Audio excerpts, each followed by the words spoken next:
And now, Governor Robert McNair of South Carolina giving the award to Fred Lorenzen for having won the pole position in this race. Here are the cars sitting in their starting positions on the starting line. The top qualifier was Fred Lorenzen, who won this race last year, and right alongside him is going to be Marvin Pant. Lorenzen, of course, is the big money winner of NASCAR stock car racing. He won more than $113,000 on this circuit last year. All the other ones are here. Junior Johnson, the chicken farmer from Ronda, North Carolina, and Bobby Johns, Ned Jarrett, who currently leads the NASCAR point standings, and all of the other top drivers of this national stock car circuit. They're going to be racing over a track 1 3/8 miles in circumference, 231 laps. That is exactly 300 miles all told. The weather conditions, hot, very hot and humid, temperature about 85 degrees, and that's going to take a toll of the cars. Now, making his first appearance on the stock car circuit is going to be our old buddy, Robert Rieger. You've never been to one of these races before. No, Jim, I'm glad you mentioned it. I feel a little embarrassed. 20 million people love this sport, and this is the first time I've ever seen a stock car race. And what do you think of what you've seen so far? It's very exciting. It's a great atmosphere here. I've been in the infield looking at the people, watching the drivers, looking at the cars very carefully, listening to you interview the drivers, and I look for a great afternoon. Well, now I spoke of circumference, and that was not entirely accurate because this is nothing resembling a circle or even an ellipse. It's a strangely shaped track. Right, Jim, especially the banking of the turns, which is so important in this race today. The oval measures 1 3/8 miles. When the pace car sends the drivers on their way in a few moments, their cars will make 219 laps in this famous Rebel 300-mile race. Race-wise, this track is more than an oval. The parabolic curve really makes it a true test for the driver. It's hard to say which of these turns are more difficult. To show you precisely how these turns look to the driver, a few hours ago I took the pace car around the track and shot these photographs through the windshield. Here's what the driver in today's race will see as he speeds along at an average of 135 miles an hour. Coming down the straightaway in front of the grandstand, his speed will be better than 165 miles an hour as he approaches the first turn. Then he enters the turn, and here, Jim, you can relate the vertical pull beyond the track with a sharp diagonal the front hood of the car makes on the turn. See how sharp the degree of bank really is. The driver's average of about 110 miles an hour on the turn, which is quite phenomenal. They can only do this because of the severe way the track is banked. Here is a view out of the second turn and into the back chute. There's a low concrete wall on the outside of each straightaway, and here, just before they enter the third turn, they come very close to this wall with their right front tire, which is the key tire in racing as it gets more wear and more strain and is more susceptible to blowout. For any blowouts today, it'll probably be the right front. This third and fourth turn is nationally famous because the safest place to run this turn is as high as you can get. A driver keeps the guardrail of the track right against his quarter panel. It's the fastest course, and the mark the guardrail scrapes along the right side of the car is known as the Darlington stripe. Here we see the driver as he comes out of the third turn down the straightaway again. One final point, and that's the white stripe on the roadway. The white stripe is painted on the track from the beginning to the end of each turn, and the drivers drive by the white line. Each driver sets his drift pattern for the whole turn as he picks up the white line. If he ever had to watch the silver guardrail to judge his distance and pick up all the sunlight as he goes whizzing by, he'd go crazy. This area from the white line to the outside rail is called the groove and is covered with a black asphalt. Every driver plays the line slightly differently depending on his car, and it'll be interesting today to watch in this race to see how each driver takes the first turn, which is the most critical. All right, Bob, well, thanks very much. And now 32 cars sit in their positions just about ready for the beginning of the pace lap. There are the drivers going to their machines. Lorenzen, remember, qualified with a speed of 138 miles an hour and more. Right alongside him is going to be Marvin Pant. He was the second fastest qualifier. They are spread out in the field behind them according to their other qualifying speeds.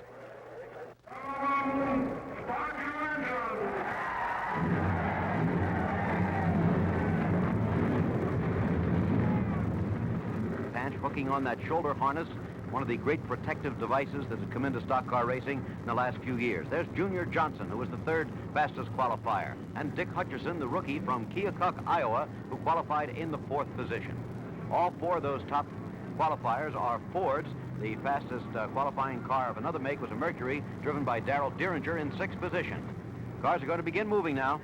They'll be on the pace lap, and if everything is okay at the end of that pace lap, they'll be given the flag, not the green flag here in Darlington, but naturally the flag of the Confederacy. That means, okay, go, the race has started.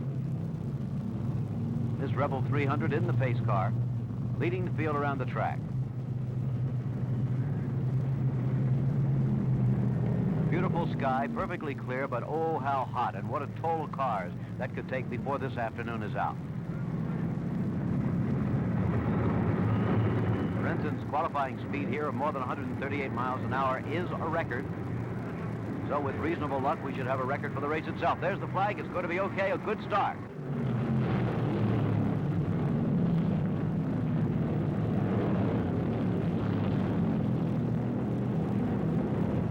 Into that first turn is Lorenzen. On the inside, fender to fender, almost touching with Marvin Panch. Panch on the high side, dropping back just a little bit, and Junior Johnson moving into third position. Watch Junior. He loves to go for the lead, and he is moving even with Marvin Panch right now.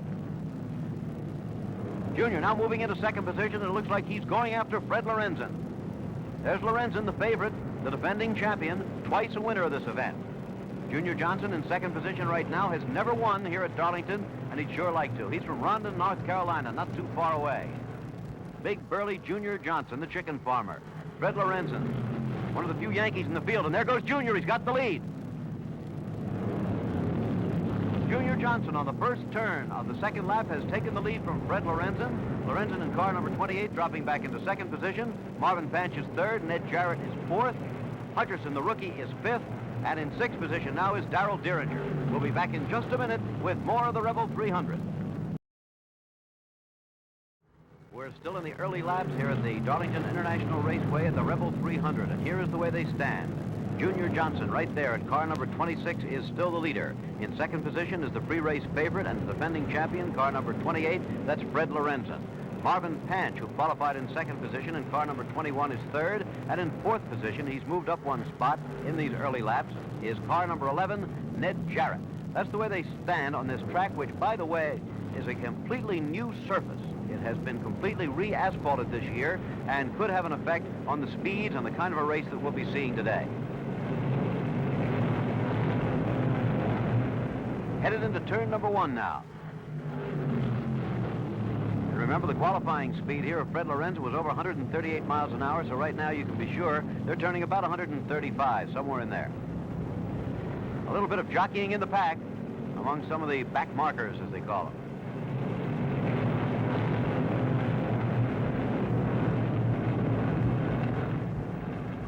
Look, there's the caution light, and the yellow flag is out. There's been a crash. It was down on the fourth turn, and it was Wayne Smith. But here now is Earl Balmer in car number 15. His right front has been smashed. He hit the wall trying to avoid the spin of Wayne Smith. That's why that caution light is out.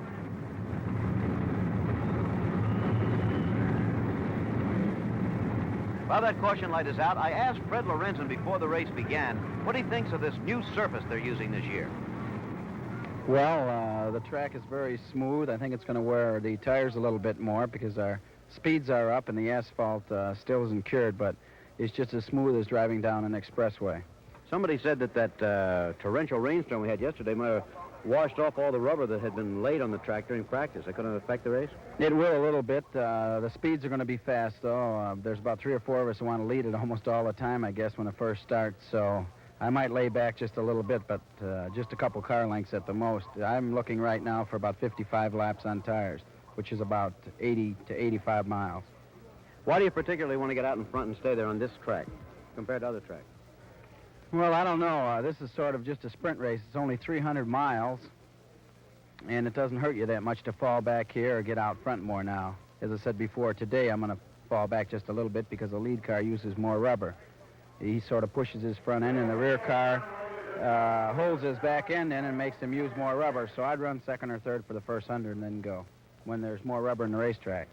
Well, that was Fred Lorenzen's pre-race strategy. However, right now, he is not following that exactly. He's not lying second or third. While the caution flag was out, the yellow flag, he began to drop back. It looks like Fred Lorenzen may actually be having trouble because in second place now, as you see, is Ned Jarrett in car number 11 chasing Junior Johnson. And there is Fred Lorenzen almost being lapped. Fred has dropped way back in the pack, and it looks like the favorite's in trouble. Junior Johnson then is the leader with Ned Jarrett in second position. Marvin Panch is third. There's Lorenzen.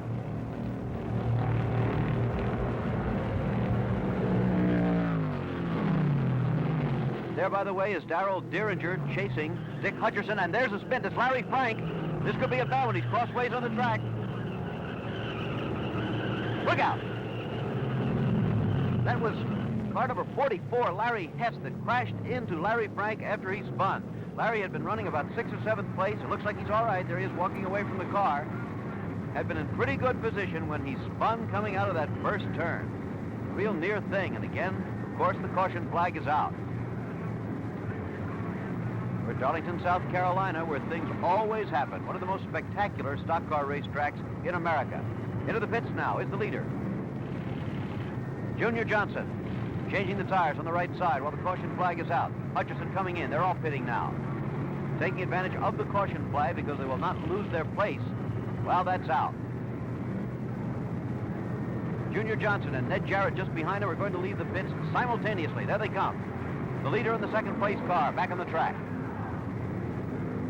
There's Dick Hutcherson, the rookie from Kia Cup. These pit crews are possibly the fastest in all the world of racing.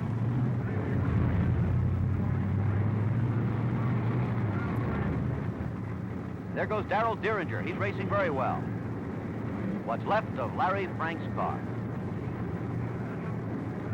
Larry Frank was the winner of this race just a couple of years ago when the result was changed, when it appeared for 6 or 7 hours that Junior Johnson was the winner. Junior has never won this one, remember, but he's leading it right now. Jarrett right behind him, and then that gap back to Marvin Panch, who's in 3rd place at the moment. And then you have Dieringer and Hutcherson battling it out. Any one of 5 or 6 cars could easily come on to win this race. It's a long way to go.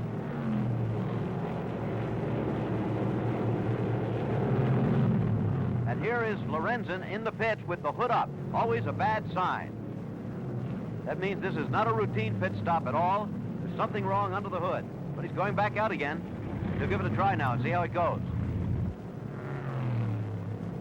The crowd stirring as they see the favorite dropping out of contention. That is still the story here, whether or not Fred Lorenzen is going to be able to continue and get back into the race. You see Marvin Panch and Dieringer. Dieringer right now closing in on Ned Jarrett for 2nd position. That's how close a race it is. There's Ned Jarrett.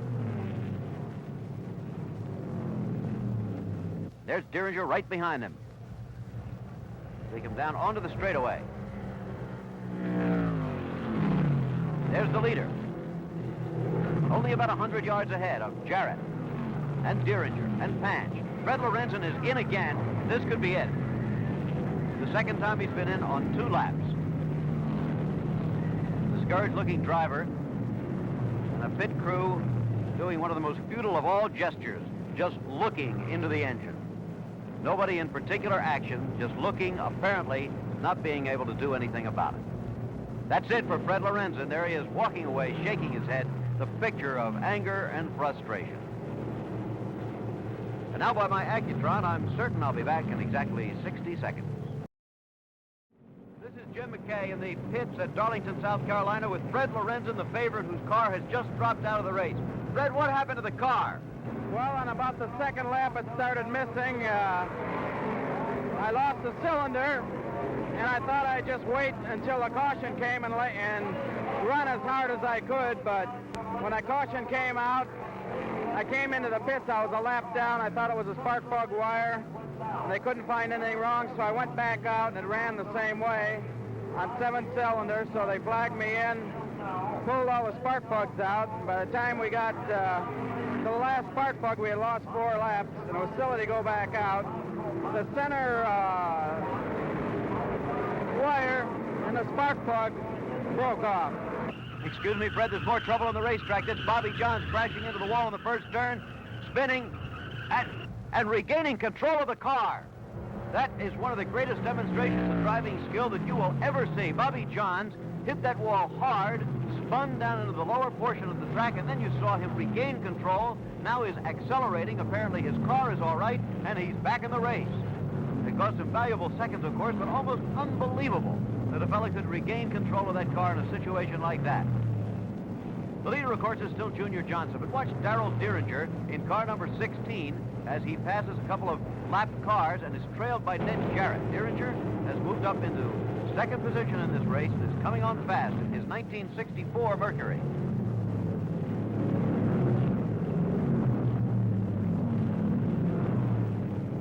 Derringer is second, but of course the leader is Junior Johnson, and I talked to him before the race about his strategy. Junior, whenever we've seen you in stock car racing, you've always gone right for the lead and tried to stay there. Is that your strategy today? Well, we're going to run hard. I don't know what it'll take to get the lead. If it takes too much, then we won't go after it, but I think we got enough to go get it. You're sitting in the second row there. Can you try for it right into that first turn? I probably won't run for it for 4 or 5 laps, let my tires get hot and the engine get it warmed up and everything, and then I'll probably be charging for the lead. That was Junior Johnson before the race. Here's the speed at the end of 60 laps. About a quarter of the race gone, and Junior Johnson, despite the fact that the caution flag has been out several times and that the laps under the caution flag count on the average speed, is averaging over 108 miles an hour. Real fast going. Junior in that cream-colored Ford in the lead. Just behind him right now is Bobby Johns, who spun and dropped back a lap. He is actually a lap behind. Then after Johns comes the other cars that are chasing Johnson and still very close.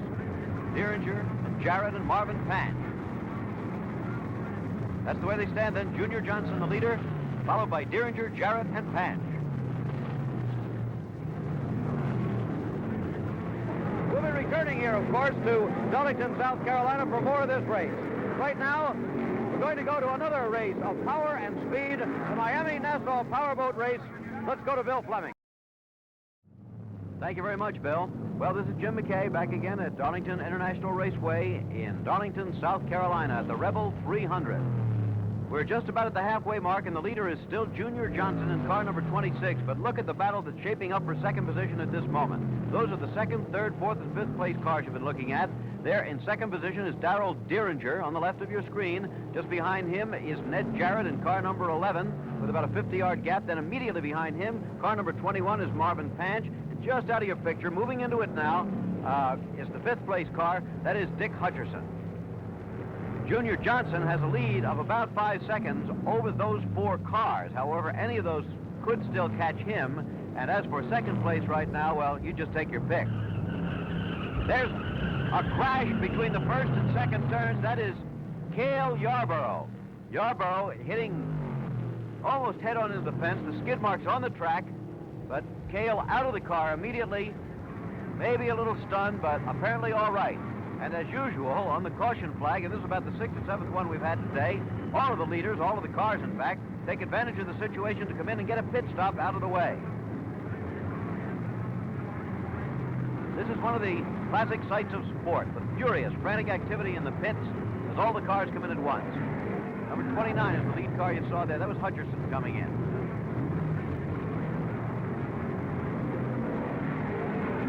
There is Junior Johnson with a very fast pit stop, back on the track again. That's the leader in the race. Never won here before. There's Ned Jarrett, changing the tires on the left side this time. Out again and almost spinning in the pit area. There is Darrell Derringer, who's in second place in the race. And there goes Marvin Panch. And there goes Jarrett just ahead of them. All the leaders back on the track. In just a minute, we're going to talk to Cale Yarborough, who had that crash just a moment ago. We'll be right back. Again, we're in the pits at Darlington, South Carolina, with Cale Yarborough, a lucky man who escaped from a bad crash here just a few minutes ago. Cale, what in the world happened out there? Jim, I blew a tire going into the second turn down there and hit the guardrail.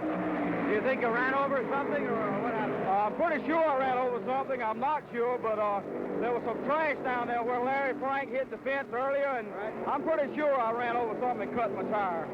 Cale, this is the first time, of course, that this new track has been used. What do you think of it, generally? I think it's fine, Jim. The track's real fast. It's a lot easier to drive.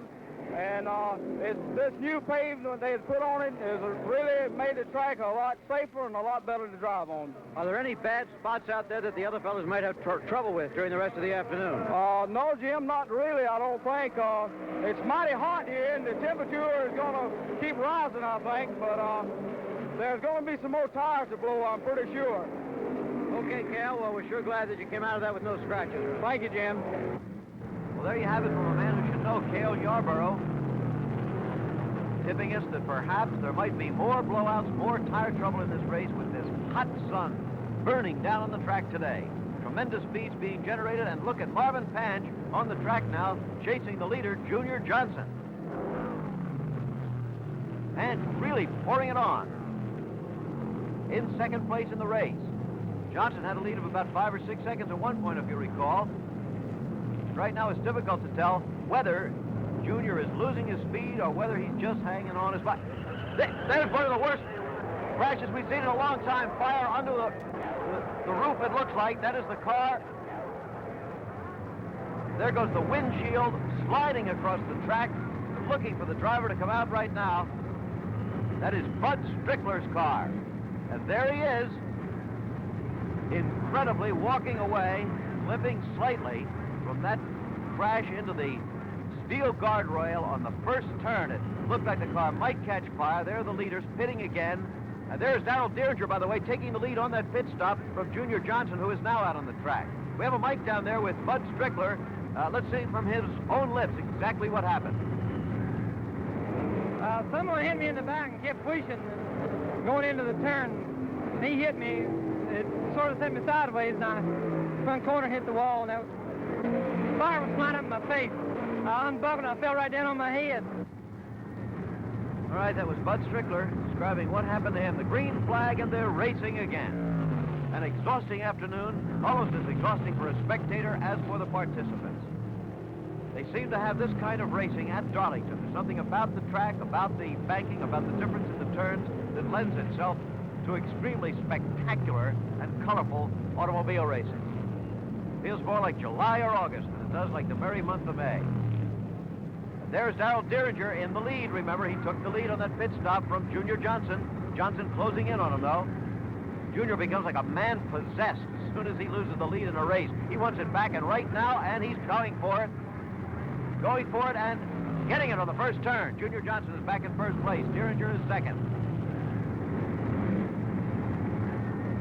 Blistering hot afternoon. We're in South Carolina. Believe it or not, next month football will be returning to ABC television. The Coaches All-American game in Buffalo. Watch your local listings for the date and the time on that one.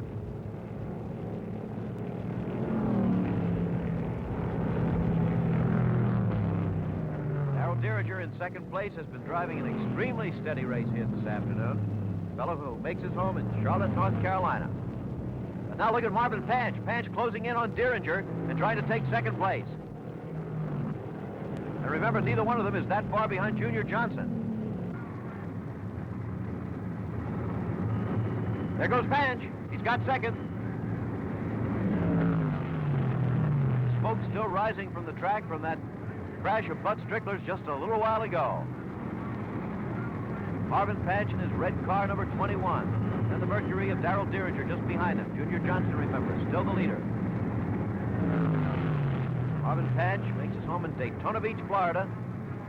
39 years old, a real veteran.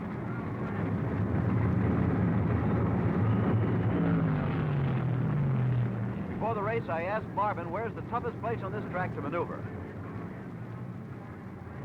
Well, you have two different type turns here, and you have your car set up right for one turn. It makes it harder to control your car in the other turn. So if you handle or set up the handle on the turn you're having your problem with, then it makes the other turn difficult. So you just kind of hit a halfway medium and do the best you can. So in a sense, this is almost getting halfway towards a road course in that you have to drive each curve differently, huh? Yes, that's true. You take your first and second turn are similar to the other super speedways like Charlotte Motor Speedway. Yeah. And your third and fourth turn is a flatter turn. You run right next to the guardrail. It takes two different types of handling and different type handling and different type driving to operate in the two different turns. That was Marvin Panch, who right now is in second place and closing in on the leader, Junior Johnson.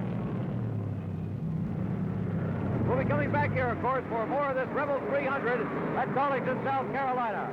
Right now, it's time for a preview of the forthcoming heavyweight championship fight between Sonny Liston and Cassius Clay. Let's go to that. Thank you, Howard. Back here in Darlington, South Carolina, the leader remains the same in the Rebel 300. Junior Johnson, and there you see a signal from his pit, wondering whether or not he has enough gas to go all the way. Junior Johnson is the leader, and here is Dick Hutcherson, with a bad brake. This is the rookie from Keokuk, Iowa, who's been laying in 4th or 5th place all afternoon, has now hit the wall with his right front tire and fender. Will he be able to continue? Well, the pit crew will give it a look. Now they're bringing out the acetylene torch, so they're going to try to keep him in the race because he still could have a quite respectable finish. Not too much of the race left to go now. Junior Johnson in the lead, and there he is in car number 26. Hutcherson back on the track. And there's Marvin Panch, who's in 2nd place. Just going to point out how close he was getting to Junior Johnson. He has blown his right front tire, has lost the tire, in fact, and there are a tremendous number of sparks coming up from that bare metal wheel scraping along the roadway. And there you see driving skill, a man on 3 rubber tires and 1 bare metal rim at about 100 miles an hour, maintaining perfect control. However, he's not thinking so much about that right now as he is about his shattered chances in the closing laps of the race. Marvin Patch has blown a tire and drops out of contention. Junior Johnson, as the yellow flag goes out again, comes in for that pit stop for the gas for the final change of rubber on the right side. In 2nd place right now on the track is Darrell Dieringer, and Dieringer has now passed Junior while Junior's in the pits.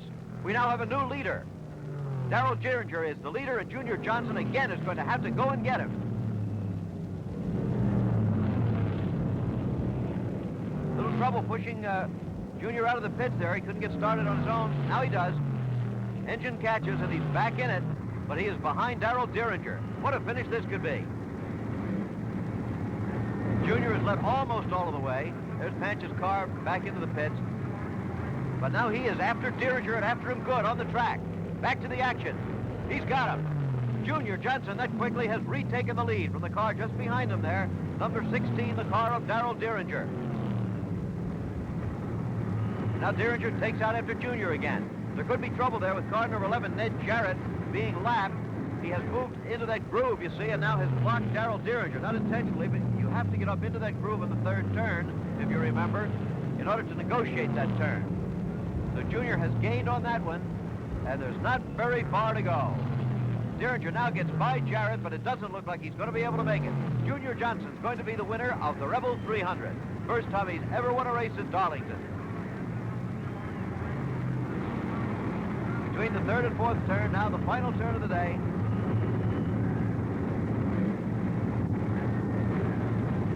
Junior is headed for home, headed for the hen house. It's the chicken farmer from North Carolina. Well, we'll be back at Darlington in just a moment with Junior Johnson in Victory Lane. Junior Johnson has won the Rebel 300 at Darlington, South Carolina, and now he drives his car into Victory Lane. Johnny Reb crawls on the roof of the car. Junior won it with an average speed of more than 111 miles an hour despite 5 yellow caution flags. There he is being congratulated by President Bob Calvin of the track. In 2nd place, this car, the Mercury, driven by Darrell Dieringer, the only car among the top 5 finishers that is not a Ford. 3rd position went to Ned Jarrett here in car number 11. Dieringer, however, was the only car on the same lap with Johnson at the end. 4th place went to Dick Hutcherson, despite the trouble he had with the right front fender near the end of the race. And then it was Bobby Johns, 5th. Junior was a long way around today, but you led it almost every inch of the way. Congratulations. Thank you a lot. What was the story of the race to you? Well, I knew if I didn't have no trouble the way my car was running and handling, I didn't see any way that anyone could outrun me, because the car was just performing beautiful. Were you holding back any? Did you have more speed if you had needed it? To start with, I held back a little, and then later on in the race, I run a little harder. I just kept picking up the pace according as the tires lasted and as the race progressed. My arms got a little tired. I thought maybe I might have to call somebody in to relieve me for a little while, but the further the race went, the tougher it got, and the tougher I got, and I just toughed it out. You're always a pretty tough guy, Junior. When you came out of that last pit stop, were you sure whether you were on the same lap with Panch or not? I didn't have no idea. All I knew, I was going after him as long as I could see it. Okay, it's a great victory. Congratulations to you, Junior Johnson. Thank you. Well, the toughing it out is over for today. Only the picking up remains. Picking up trophies and kisses, and oh yes, a check for more than $10,000 for Junior Johnson. Now let's take a quick look forward to next week's Wide World of Sport.